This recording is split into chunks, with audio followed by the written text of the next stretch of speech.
नमस्कार, मैं दुर्गेश यादव इस वीडियो के माध्यम से पुनः आपके सामने हूँ। पिछले दिनों जो बिहार प्रदेश में विभिन्न घटनाक्रम घटित हो रहे हैं, आज उन्हीं मुद्दों पर चर्चा करने के लिए मैं आपके सामने आया हूँ, उपस्थित हुआ हूँ। पिछले दिनों जो घटनाएं घटित हुई उसमें जो उपचुनाव हुए बिहार में, गोपालगंज, मोकामा और कुढ़नी, इन 3 स्थानों पर पिछले दिनों चुनाव हुए हैं। इस पर थोड़ी चर्चा करूंगा। और ये फिर से जो है सो माननीय मुख्यमंत्री श्री नीतीश कुमार जी की पीपुल फ्रेंडली पुलिस ने शिक्षक अभ्यर्थियों पर लाठीचार्ज कर दिया है, इस पर थोड़ी चर्चा करूंगा। और अभी जो परसों यानी कि 14 दिसंबर को जो शराब पीने से लोगों की मौत हो गई है, उसमें मौत की संख्या लगभग 40 के आसपास शायद पहुंच गई है। तो इन सभी मुद्दों पर मैं आज के वीडियो में चर्चा करने के लिए आपके सामने उपस्थित हुआ हूं। बात करते हैं सबसे पहले जो उपचुनाव हुए हैं उस पर। जो उपचुनाव हुए वो सभी जानते हैं, रिजल्ट क्या आया वो सभी जानते हैं। इस पर चर्चा करना व्यर्थ है, समय व्यतीत करना व्यर्थ है। मैं सीधे मुद्दे पर आता हूं। आखिर इस प्रकार का रिजल्ट महागठबंधन को देखने को क्यों मिला? गोपालगंज का चुनाव 1700 वोट से पराजित हुआ महागठबंधन और राजद का उम्मीदवार, उसके पीछे क्या कारण है? कारण स्पष्ट है, आप सभी जानते हैं। राजद का जो ट्रेडिशनल वोट है या वोटर है, उसने राजद को वोट नहीं किया। 21,000 वोटर्स जो हैं राजद को छोड़ करके अन्यत्र जगह AIMIM और साधु यादव जी को, इन लोगों को वोट किया। 12,000 वोट जो है वो AIMIM के उम्मीदवार को दिया गया और लगभग 9,000 वोट जो है वो किनको दिया गया? श्री साधु यादव जी की पत्नी को वो वोट प्राप्त हुआ। तो इस तरह से आप देख रहे हैं कि 21,000 वोट जो ट्रेडिशनल वोट था, माई समीकरण की बात करता है राजद शुरू से ही, आज नहीं, नया नहीं है, 90 के दशक से चला आ रहा है। तो इनका जो ट्रेडिशनल वोटर्स है वो इससे बिदक गया और बिदक करके जो है सो आज किसको वोट कर रहा है? दूसरे उम्मीदवारों को वोट कर रहा है। कहीं ना कहीं ये इस बात का संकेत है कि महागठबंधन ने और राजद ने अपना जनाधार खोया है। जो उनके ट्रेडिशनल वोटर्स हैं वो भी आज राजद को वोट देना नहीं चाहते हैं और इसकी संख्या बहुत बड़ी है। एक विधानसभा में अगर 21,000, तो आप समझ सकते हैं कि ये कितनी बड़ी संख्या है। मात्र 1700 वोटों से जो है पराजय हुई राजद की, यानी टोटल का टोटल वोट जो है वो RJD का वोट था। अगर पड़ गया होता तो निश्चित रूप से आज राजद की जीत होती। लेकिन ये ट्रेडिशनल वोटर्स निश्चित रूप से राजद के विरोध में मतदान किए, क्योंकि राजद की कार्यशैली, राजद का नेतृत्व और राजद के द्वारा जो महागठबंधन किया गया है माननीय मुख्यमंत्री श्री नीतीश कुमार जी से, यह गठबंधन पसंद नहीं आया। मोकामा में भी आप देखिए कि अनंत सिंह जी जो हैं वो मात्र 16,000 की मार्जिन से चुनाव जीते, जबकि 2020 में वो 36-37 हजार की मार्जिन से चुनाव जीते थे। लगभग 20-21 हजार ट्रेडिशनल वोटर्स जो कि अनंत सिंह जी के ट्रेडिशनल वोटर्स थे। अब अनंत सिंह जी चूंकि राजद में आ गए हैं तो उनका जो ट्रेडिशनल वोटर है वो तो राजद का ही ट्रेडिशनल वोटर माना जाएगा ना। यानी जो वोट अनंत सिंह जी को पड़ा, वो वोट पड़ा था 2020 में, वो वोट भी अनंत सिंह जी लेने नहीं सके। क्यों? क्योंकि अनंत सिंह जी जो हैं वो स्पष्ट तौर पर, उनकी पत्नी जो हैं स्पष्ट तौर पर राजद के सिंबल पर लड़ रही थी और राजद के महागठबंधन के विरोध के कारण जो ट्रेडिशनल वोटर्स थे अनंत सिंह जी के, वो राजद और महागठबंधन के नेतृत्व को ना स्वीकारते हुए ये वोट जो है इनको, अनंत सिंह को वो वोटर जो है वोट नहीं दिया। यानी स्पष्ट तौर पर जो महागठबंधन का नेतृत्व है, वो नेतृत्व चाहे मुख्यमंत्री जी के स्तर पर हो या डिप्टी CM जो है तेजस्वी यादव, उसके स्तर पर हो, इस नेतृत्व को एक बड़ी संख्या में लोग जो हैं नकार रहे हैं। 21,000 वोट मायने रखता है और दोनों ही विधानसभाओं में, गोपालगंज में और मोकामा में, दोनों ही जगह 21-21 हजार या 20-21 हजार जो मानिए, 20-21 हजार मतदाताओं ने राजद को, जदयू को, महागठबंधन को वोट देने से इनकार कर दिया। नतीजा हुआ कि महागठबंधन चुनाव में पराजित हुआ। तो नेतृत्व को स्वीकार नहीं किया जा रहा है। एक और बात है इसमें, इस महागठबंधन में नेताओं का दिल मिला है, कार्यकर्ताओं का दिल नहीं मिला। इसका भी स्पष्ट संकेत पता चल रहा है। कुढ़नी का इलेक्शन देख लीजिए, जदयू उम्मीदवारों ने वोट नहीं किया। जब राजद के तरफ से प्रचार करने के लिए तेजस्वी यादव गया और तेजस्वी यादव के कहने पर वहाँ के आरजेडी के ट्रेडिशनल वोटर्स जो हैं वो वोट देने की कवायद में जब लग गए तो जदयू के जो कार्यकर्ता थे वो बिदक गए। ये इस बात का स्पष्ट प्रमाण है कि इन नेताओं का, लालू जी का और नीतीश जी का दिल मिला है।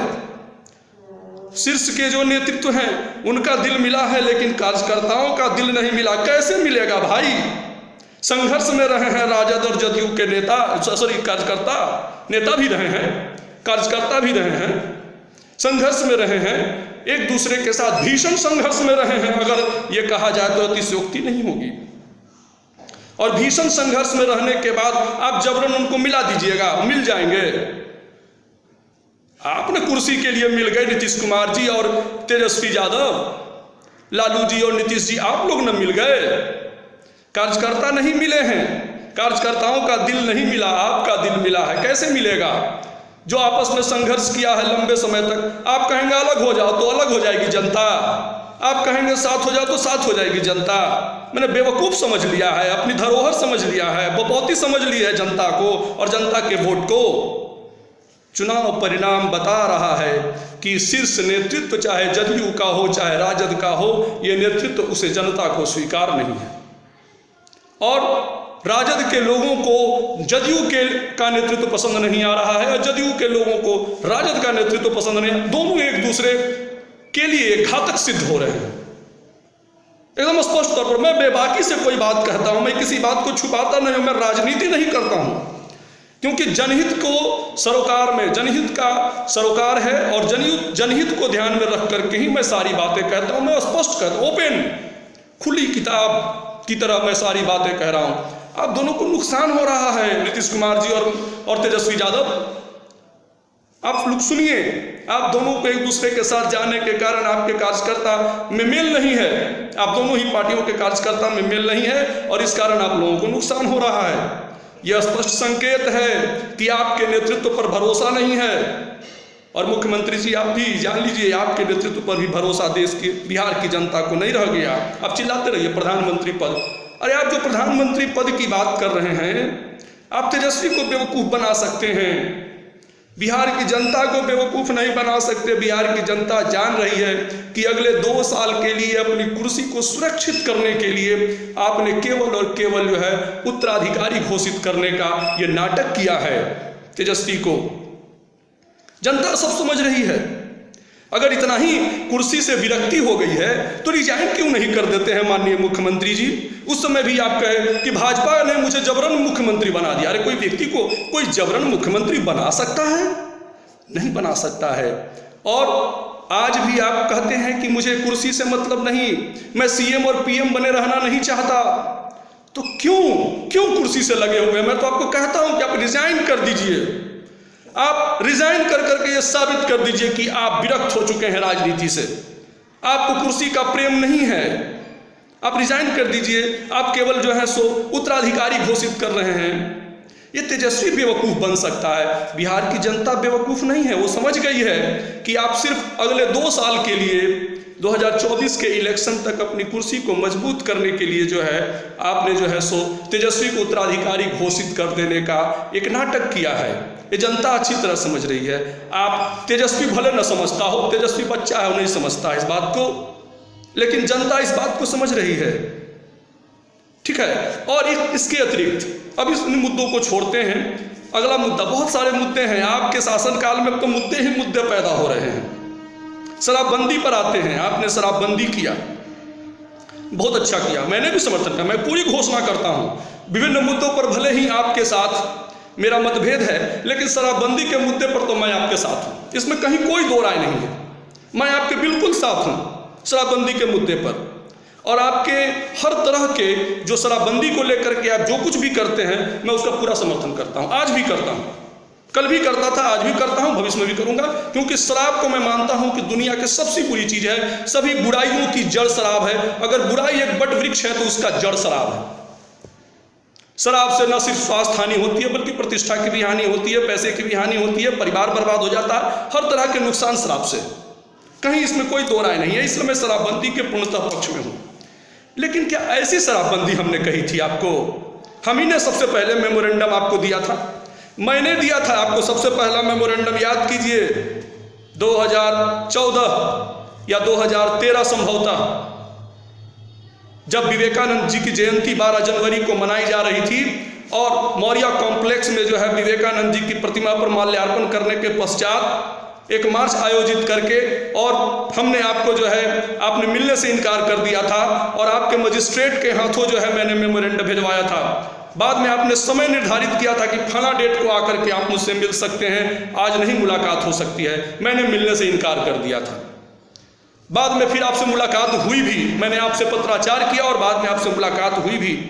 मैं ही वो व्यक्ति हूँ जिसने मेमोरेंडम आपको सौंपा था। मैं ही वो व्यक्ति हूँ जो जगह जगह धरना प्रदर्शन और मोर्चा करके जो है मैंने आपका ध्यान इस ओर आकृष्ट किया था कि ये जो गंगा की तरह जो शराब की नदी बहा रहे हैं बिहार में, इसको बहाना बंद कीजिए और शराबबंदी को लागू कीजिए। और आपने लागू किया, इसमें कहीं कोई दो राय नहीं है। आपने पूरी ईमानदारी से लागू किया। आप आज भी ईमानदार हैं शराबबंदी के प्रति। दुनिया इसे जिद कहती हो, लेकिन मैं कहता हूं कि आप शराबबंदी के प्रति ईमानदार हैं। इस मुद्दे पर मैं आपके साथ हूं। मैं स्पष्ट और बेबाकी से कोई भी बात करता हूं, अगर सही है तो सही है, गलत है तो गलत है। आप अभी भी ईमानदार हैं। दुनिया इसे जिद, विपक्ष इसे जिद का, कभी विपक्ष में राजद था, कभी राजद चिल्लाता था कि मुख्यमंत्री जिद पर कायम है। आज भाजपा चिल्ला रही है, कभी भाजपा शपथ में लेती थी, आज राजद शपथ ले रहा है। मिला जुला करके ये लोग जो अलग हटते हैं और आते हैं और सटते हैं, ये लोग जो हैं इस तरह का प्रलाप करते रहते हैं। लेकिन मेरा स्टैंड कभी चेंज नहीं होता। शराबबंदी के मुद्दे पर मैं आपके साथ हूं। लेकिन क्या इस प्रकार की शराबबंदी मैंने कही थी आपको? स्पष्ट मैं कह रहा हूं आपको, क्या इस प्रकार की शराबबंदी मैंने आपको कही थी लागू करने के लिए? आपकी पुलिस, अरे कल एनडीटीवी वाला जो है वो नजमा जो है जो बोलती है न्यूज पर, न्यूज रीडर जो है नजमा, वो बोल रही थी, उसने भी कहा, ये मेरी बातों को दोहराया उसने कहा कि बिहार की पुलिस ही शराब बेचवा रही है। आप ही की पुलिस ने कहती है कि एक ट्रक शराब जो है सो वो चूहा पी गया। बेउर थाने को आप ही लोगों ने सस्पेंड करवाया, पूरा का पूरा बेउर थाना। कभी शराबबंदी में से सस्पेंड कराते हैं, कभी तो डकैती में सस्पेंड कराते हैं। क्या तमाशा है आपकी पीपुल फ्रेंडली पुलिस का? एक दो कारनामे हैं आपकी पुलिस का। खैर, अब उस पर चर्चा करने लगेंगे तो फिर बात इधर उधर हो जाएगी, विषयांतर हो जाएगा। अभी शराब पर बात करते हैं। क्या इस तरह से लोग मरेंगे? आप जो कहते हैं कि पिएगा सो मरेगा, आपने अच्छी बात कही। हम समझते हैं कि आप आक्रोश में ऐसा बोले। हम समझते हैं कि जो लोग पी रहे हैं वो गलत कर रहे हैं। जहरीली शराब बाजार से खरीद कर ले जाएंगे तो पिएंगे तो स्वाभाविक है कि मृत्यु होगी। लेकिन क्या आपको इस प्रकार का संवेदनहीन बयान देना चाहिए?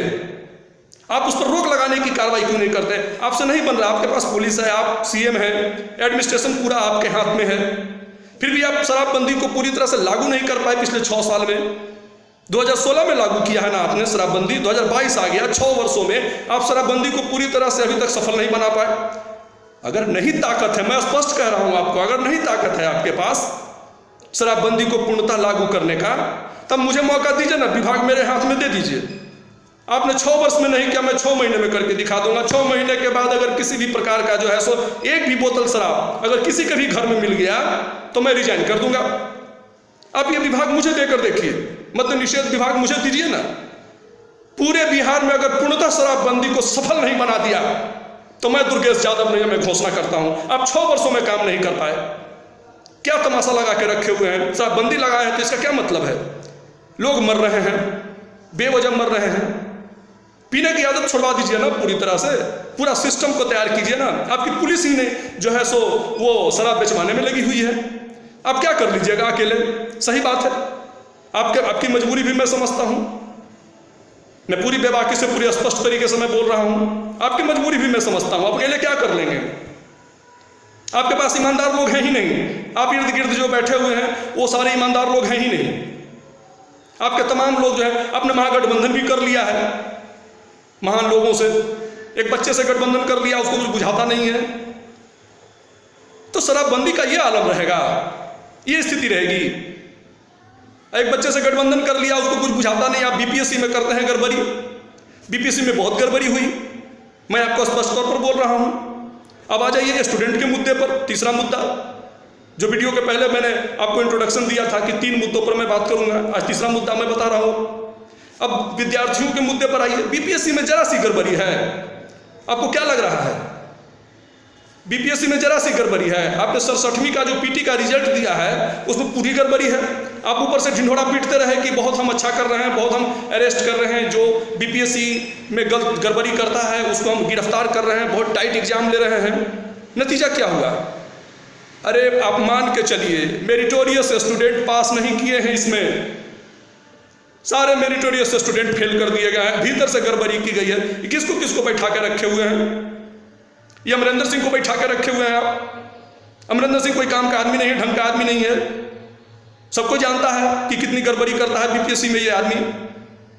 इतना ही नहीं, इसके अतिरिक्त जो है सो बहुत सारी गड़बड़ियां हो रही है। मैं आपको स्पष्ट बताता हूं कि हजारों करोड़ का घोटाला है। इसमें रुपए लिए गए हैं बीपीएससी में रुपए लिया गया है। रुपया लेकर के कैंडिडेट को जो है वो सारा का सारा कैंडिडेट को जो है सो पास कर दिया गया है, जो न पढ़ने वाला है। हाँ, पढ़ने वाले कुछ बच्चे पास हुए हैं, अधिकांश न पढ़ने वाले पास हो गए। कैसे पास हो गए भाई? अधिकांश पढ़ने वाले फेल हो गए, बहुत कम पढ़ने वाले पास हुए। क्यों? आप कहिएगा कि पढ़ता नहीं है तो पास कैसे करेगा? ऐसा कुछ नहीं है। अब जान लीजिए, मैं आपको बता रहा हूं। हो सकता है अमरिंदर सिंह आपको भी पैसा पहुंचाया होगा। मेरा कैलकुलेशन कहता है कि अगर आपने 10,000 बच्चों को पास किया, 11,800 का रिजल्ट आया है ना 67वीं बीपीएससी में, उसमें 10,000 बच्चे अनर्गल हैं, मेरिटोरियस बच्चे मात्र 1,000-2,000 बच्चे हैं। लगभग 11,500-12,000 का रिजल्ट है या 11,800 का रिजल्ट है, 1,800 बच्चे मेरिटोरियस हैं, बाकी जो है सो 10,000 वैसे ही हैं। एकदम मैं स्पष्ट बोल रहा हूं। और इन 10,000 बच्चों को अपने पैसा लेकर के जो है, अरे 25 लाख रुपया 30 लाख रुपया भी अगर लिया होगा एक बच्चे से तो जोड़ के देख लीजिए, 3,000 करोड़ का घोटाला है इसमें। मैं स्पष्ट बोल रहा हूं, 3,000 करोड़ रुपया का घोटाला करके बीपीएससी का पीटी का रिजल्ट जारी किया गया है। सब स्टूडेंट से पैसा लेकर के जो है सो जारी किया गया है रिजल्ट। अब फिर जो है सो अभी आपने शिक्षक अभ्यर्थियों पर फिर लाठीचार्ज कर दिया। माननीय मुख्यमंत्री जी, के सिंह के बारे में जांच बैठी थी, जांच कमेटी बैठी थी, जांच कमेटी ने दोषी पाया। मैंने पेपर में पढ़ा था, अखबार में, जांच कमेटी ने उसे दोषी पाया। मामला कहाँ है? जब दोषी पाया गया तो उस पर क्या कार्रवाई हुई? के सिंह पर आज तक आपने कोई कार्रवाई नहीं दिखाई।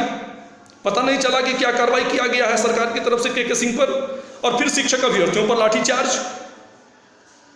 अरे क्या तमाशा लगा के रखे हुए हैं? आपसे नहीं संभल रहा है, शिक्षा विभाग नहीं संभलता है, आपसे जो है सो बीपीएससी नहीं संभलता है, आपसे जो है सो शराब का जो ये मद्य निषेध विभाग है वो नहीं संभलता है। कैसे कैसे लोगों को आपने बैठा दिया है? इस पर कुछ कीजिए। शराब वाला नहीं संभलता तो मंत्रालय मुझे दे दीजिए, मद्य निषेध मंत्रालय, और मैं गारंटी करता हूं कि 6 महीने के अंदर एक बोतल भी अगर शराब किसी के घर में पकड़ में आ गया तो उसके बाद जो है सो मैं रिजाइन कर दूंगा। तो आप जो है सब कुछ खुद करेंगे और होता कुछ आपसे है नहीं। कहते हैं कि हम बहुत काम कर रहे हैं। काम कर रहे हैं तो जनता संतुष्ट क्यों नहीं है?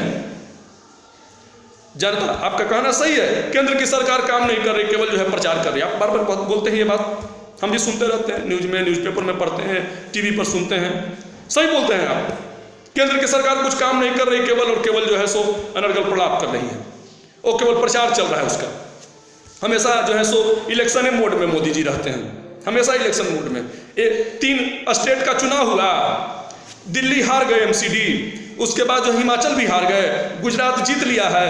अब वो ढिंढोरा पीट रहे हैं कि बहुत जो है सो मोदी बहुत पॉपुलर नेता हैं देश के। चीन अटैक कर दिया है, ये पते नहीं है, ये चर्चा को तैयार नहीं है। शशि थरूर आरोप लगा रहे हैं कि चर्चा ये करना नहीं चाहते हैं। पेपर में मैंने कल पढ़ा, तो विपक्ष आरोप लगा रहा है कि तो चर्चा को तैयार नहीं, चर्चा नहीं कर रहे हैं। प्रधानमंत्री जी चर्चा नहीं करना चाह रहे हैं? बताइए, देश की दुर्दशा हो रही है, देश दुर्गति में जा रहा है, और एक कॉलम है जिसमें कि चर्चा करने को सरकार तैयार नहीं है, केंद्र सरकार, और दूसरा कॉलम है नीचे में क्या कि मोदी जी ने बम्पर जीत अर्जित की, बहुत जो है सो गुजरात में बहुत बड़ा कारनामा कर दिया। अब इस प्रकार से अखबार में न्यूज आता है, जनता क्या करे? ये मोदी जी कहां से आके बैठ गए भाई? जनता परेशान है, देश संकट में है, केंद्र सरकार निश्चित रूप से कोई काम नहीं कर रही है ढंग से। अभी तक तो काम ही नहीं कर रही थी, अब बाहर से अटैक भी शुरू हो गया है, कभी साइबर अटैक तो कभी सैनिक अटैक। ये एक अलग जो है सो तमाशा खड़ा किए हुए। खैर, हम बिहार पर बात कर रहे थे, 3 मुद्दों पर हमने चर्चा की। एक शिक्षा के मुद्दे पर, विद्यार्थियों के मुद्दे पर हमने चर्चा की, एक शराबबंदी के मुद्दे पर आपसे चर्चा की, और एक आपका महागठबंधन का जो सिस्टम चल रहा है, जो महा अनर्गल सिस्टम है, उस पर हमने चर्चा की। अब आप इस पर विचार कीजिए और इस पर कुछ उचित कार्रवाई करने का प्रयास कीजिए। और मैं क्या कह सकता हूं आपको, लगातार मैं वीडियो भेजता रहता हूं, आपको बताता रहता हूं सारी चीज़ें। चलिए ठीक है, ओके, थैंक यू, धन्यवाद।